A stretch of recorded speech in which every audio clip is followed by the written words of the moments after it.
Olá, alunos de Fundamentos de Matemática. Nós vamos continuar os nossos estudos sobre os conjuntos, teoria de conjuntos. Nós já falamos sobre os conjuntos e seus elementos, os subconjuntos e a interseção de conjuntos. Agora nós vamos falar sobre a união de conjuntos e dar seguimento, aos próximos conteúdos.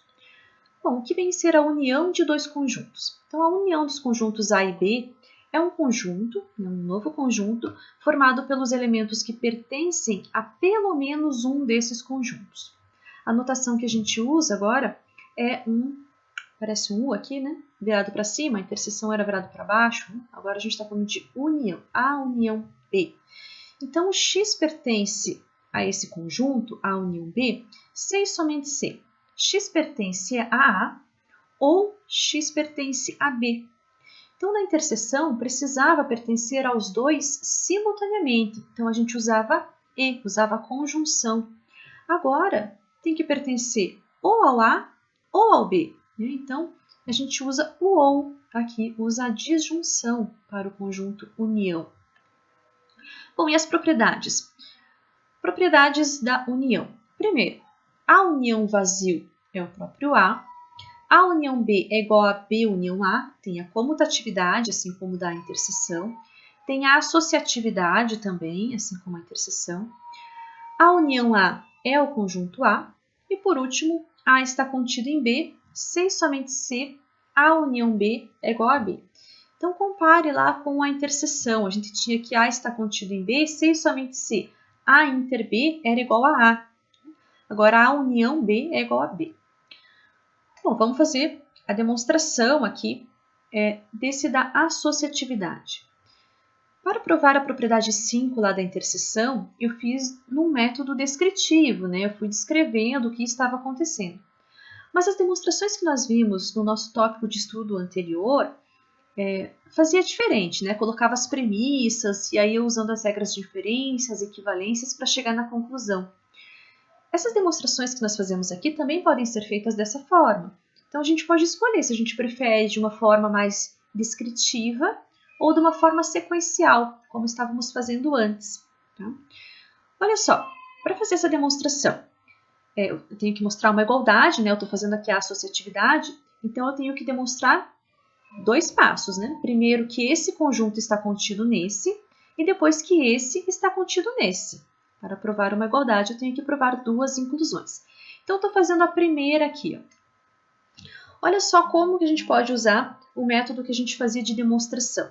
Coloquei como hipótese aqui que X pertence a esse conjunto do lado esquerdo. E aonde que eu quero chegar? Que X pertence a esse conjunto aqui do lado direito, para mostrar que esse conjunto está contido nesse. Então, a minha hipótese é que o X pertence a esse conjunto, A união B, união C. Aí, o que eu vou usar aqui? Eu vou usar algumas coisas que a gente definiu aqui, ou que a gente já demonstrou aqui, e vou usar as regras de inferências, equivalências, como a gente usava antes. Nesse caso, a gente vai usar muito a definição de união. O que significa dizer que X pertence a união B, união C?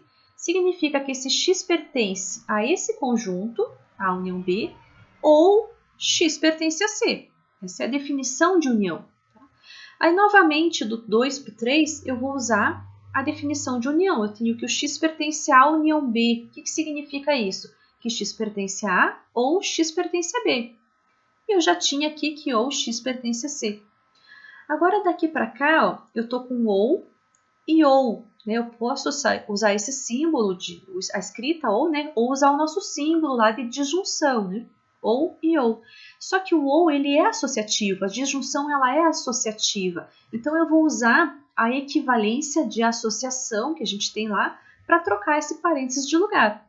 X pertence a A ou X pertence a B ou X pertence a C. Usei uma equivalência. Bom, agora eu volto usando a definição de união.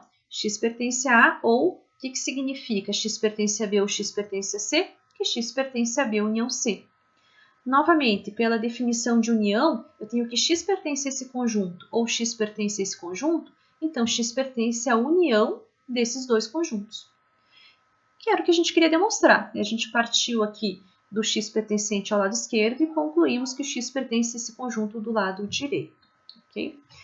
Demonstrei um lado, preciso fazer o outro também, né? Preciso fazer a outra inclusão. Mas vou deixar como exercício. Vamos seguir adiante para a lei da distributividade. Veja que a volta é exatamente análoga, né? A gente vai usar praticamente os mesmos passos, só o parênteses vai estar em lugar trocado, mas vai ser bem igualzinho. Leis de distributividade. Então, a gente está trabalhando com união e interseção, e olha só a regrinha que vale aqui, ó. A união B interseção C é igual a A união B interseção A união C. O que isso nos lembra? Não está lembrando a distributividade do ou em relação ao e, que a gente tinha lá nas equivalências lógicas? Pois é exatamente isso. A gente pode dizer que x pertence a esse conjunto, né, aqui do lado esquerdo, então x pertence a A ou x pertence a B interseção C. O que significa isso daqui? X pertence a B e x pertence a C. Então, nós vamos ficar aqui com um ou aqui fora e um e aqui dentro.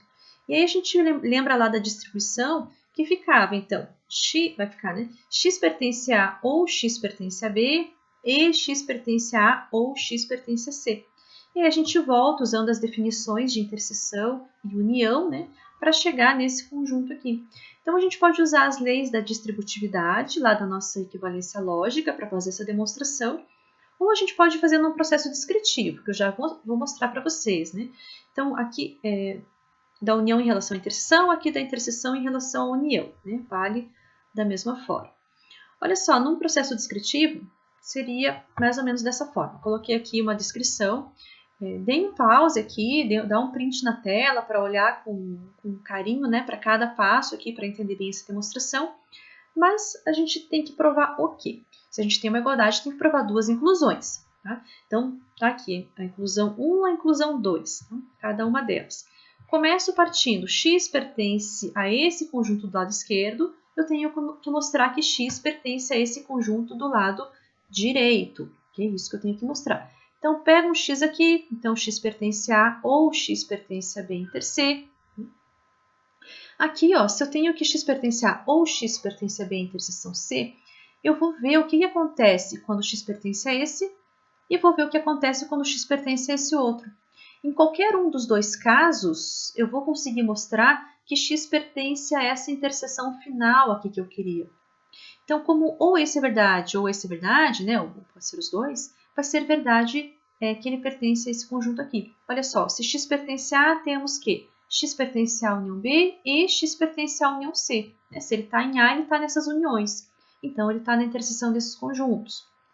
Agora, se x pertence a B inter C, não sei se é verdade esse ou esse. Se for verdade esse, eu consigo mostrar. Se for verdade esse, eu consigo mostrar também. Tá? Então, com isso, eu consigo demonstrar o que eu queria.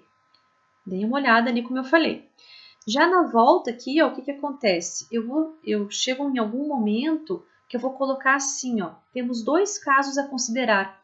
X pertence a A ou X não pertence a A. Ou esse é verdade ou esse é verdade, né? Algum desses dois aqui é verdade. Agora, qualquer um dos dois aqui, eu chego na mesma conclusão. Então, eu estou mostrando que essa conclusão é verdadeira, porque ou esse é verdade ou esse é verdade. Então, deem uma olhadinha com carinho nessa demonstração e tentem fazer também naquele processo que a gente fazia as demonstrações, tá? De colocando um passo embaixo do outro e justificando, né, cada passo. Diferença entre conjuntos. Então, a diferença entre os conjuntos B e A é o conjunto B menos A, que é formado pelos elementos que pertencem a B, mas não pertencem a A.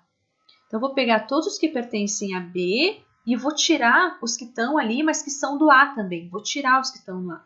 Então, x pertence a B menos A, C e somente C. X pertence a B e x não pertence a A. Essa é a definição de diferença de conjuntos. Esse conjunto de diferença também é chamado de complementar relativo e pode ser denotado dessa forma aqui. A gente diz que é o complementar de A em relação a B. Então, a gente diz que é complementar de A porque eu quero os elementos que não estão em A, mas nesse caso é relativo a B. Eu quero, então, os que estão em B, mas não estão em A. Bom, vamos adiante. Complementar de um conjunto. Então, a gente falou de diferença, B menos A. Agora, eu quero falar de conjunto complementar. A elevado a um Czinho aqui, o conjunto complementar. Esse é o conjunto formado por todos os elementos que não estão em A. Então, eu coloquei umas interrogações aqui, ó. Por quê? Porque isso aqui é meio relativo, apesar desse ser o complementar absoluto, a gente já vai falar disso, isso depende do contexto em que estamos trabalhando. Quer ver um exemplo? Se eu chamar de A o conjunto formado por todos os carros vermelhos, então o que é o complementar do conjunto A? Bom, depende do contexto. Olha só, se eu estiver trabalhando só com os carros, então estou olhando só para os carros, o complementar de A são todos o conjunto formado por todos os carros que não são vermelhos. Vão ter os carros azuis, os amarelos, os pretos, os carros pratas, verdes, todas as cores menos os vermelhos. Esse seria o complementar do conjunto A. Mas dentro desse contexto do conjunto dos carros. Agora, se o meu contexto for os meios de transporte, então o complementar de A vai ser formado pelos carros que não são vermelhos, né? Mas também vai ter ônibus, vai ter moto, vai ter trem, metrô, avião, bicicleta, né? Todos os outros meios de transporte. Então, para a gente falar de complementar de um conjunto, a gente precisa saber qual é o conjunto universo que estamos trabalhando. Então, esse contexto aqui, ó, seria um conjunto universo. Dentro do que eu estou trabalhando, né? Eu preciso saber isso. Muitas vezes nos exercícios isso está implícito. Se eu estou resolvendo uma equação e eu sei que eu quero resultados nos números reais, então meu conjunto universo é o conjunto dos números reais. Ou se eu estou trabalhando lá com os números complexos, né? Então meu conjunto universo, números complexos. Ok?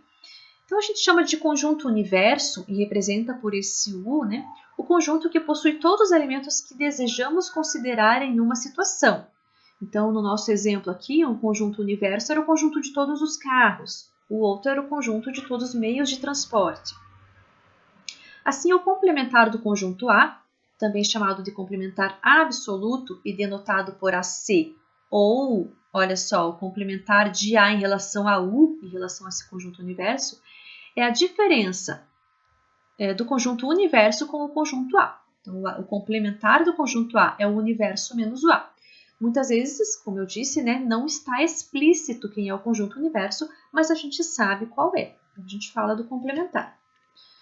Então, X pertence ao conjunto complementar de A, se e somente se X não pertence a A. Então, todos os elementos que não estão em A. Então, as propriedades do complementar. O complementar do vazio é o conjunto universo. O complementar do conjunto universo é o conjunto vazio. A união do conjunto A com o seu complementar é o conjunto universo. A interseção do conjunto A com o seu complementar é o conjunto vazio. E aqui, ó, 5 e 6. O complementar da união do conjunto A com o conjunto B é a interseção dos conjuntos complementares de A e de B. Agora, o complementar da interseção é a união dos complementares. O que esses itens 5 e 6 estão lembrando? Lá na interseção, na distributividade, né, a gente lembrou da distributividade lá do E em relação ao OU. Aqui também a gente pode lembrar de alguma coisa que a gente trabalhou, lá das equivalências. Olha só, o que seria o complementar? É dizer que o X não está nesse conjunto. X não pertence à união B, ou seja, não X pertence à união B. E aí, para fazer essa distribuição do não X pertence à união B, então não X pertence a A ou X pertence a B, eu vou fazer não X pertence a A e não X pertence a B. Lei de De Morgan. Então, aqui a gente usa a lei de De Morgan para fazer essas demonstrações. É a distribuição do não aqui em relação ao OU, que vira E, e a distribuição do não em relação ao E, que vira OU. E aí, por último, a gente tem que a diferença A menos B está contido em B complementar. Vamos mostrar aqui, então, uma dessas duas igualdades, mas não vou usar aqui a lei de De Morgan, vou fazer um processo descritivo. Olha só, para mostrar uma igualdade, então a gente já está acostumando com isso, né? Eu tenho que mostrar duas inclusões. Então, a primeira delas, eu quero mostrar que o complementar de A união B está contido em A complementar e interseção B complementar. Então, suponhamos que esse X pertence a esse conjunto aqui do lado esquerdo. O que isso significa? Significa que o X não pertence à A união B. Se ele está no complementar desse conjunto é porque ele não pertence a esse conjunto. Agora, o que significa dizer que X não pertence à união B? Bom, isso significa que ele não está em nenhum dos dois. Né? Se ele estivesse em algum dos dois, ele estaria na união. Então, ele não está em nenhum dos dois. Ele não está em A e ele não está em B. Assim, se o X não está em A, ele está no complementar de A. E se o X não está em B, ele está no complementar de B. Ou seja, o X pertence ao complementar de A, interseção o complementar de B.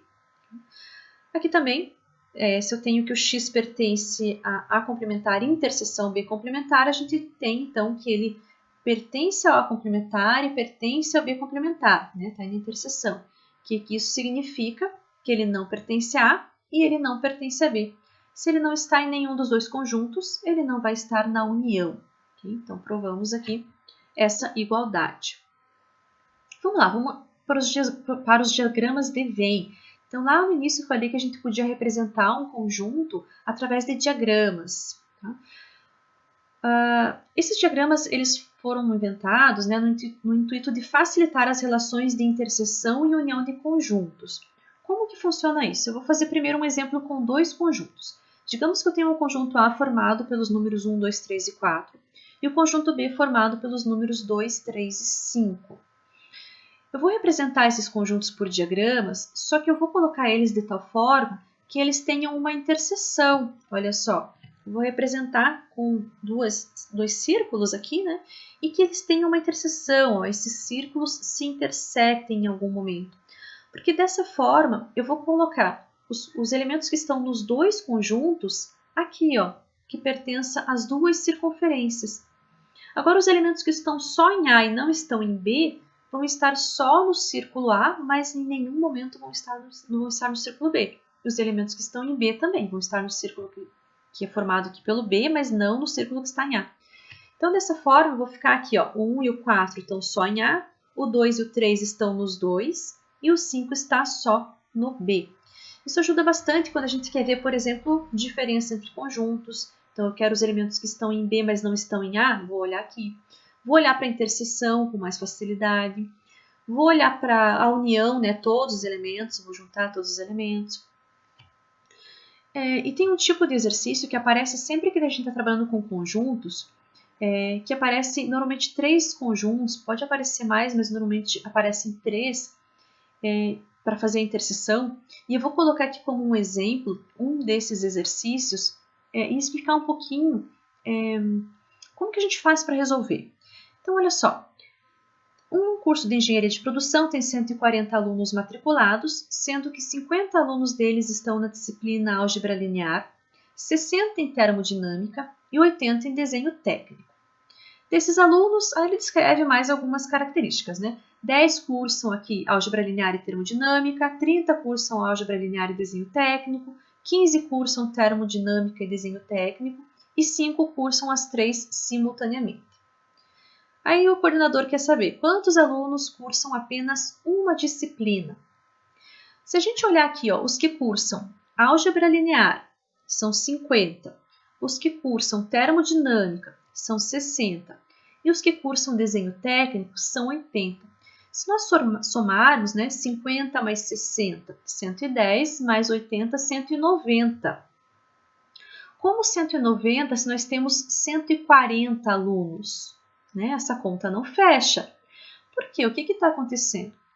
Desses 50 aqui, ó, que estão em álgebra linear, pode ter alunos que estão fazendo outras disciplinas também.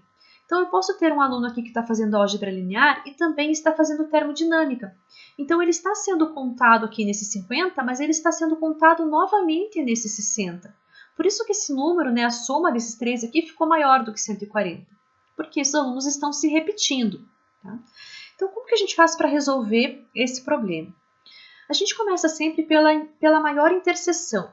Então, pelos que cursam as 3 disciplinas simultaneamente. É por aqui que eu vou começar. Eu tenho 5 alunos que cursam as 3 disciplinas simultaneamente.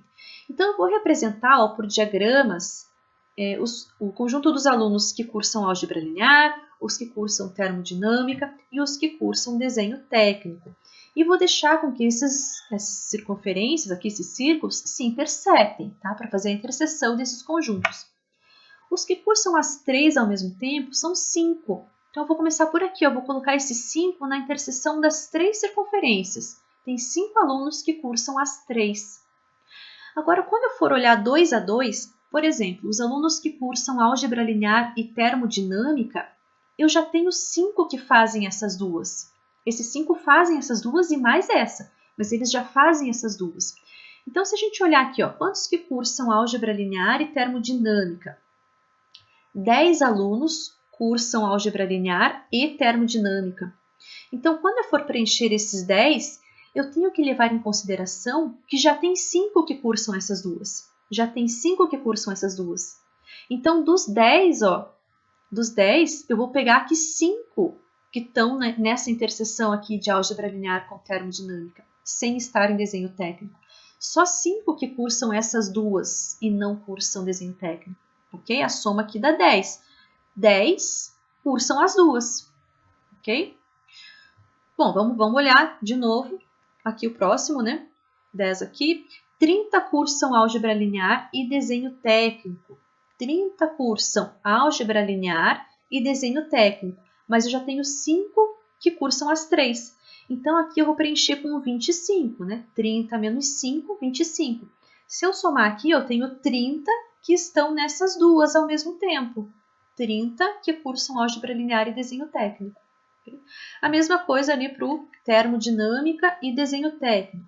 15 cursam termodinâmica e desenho técnico.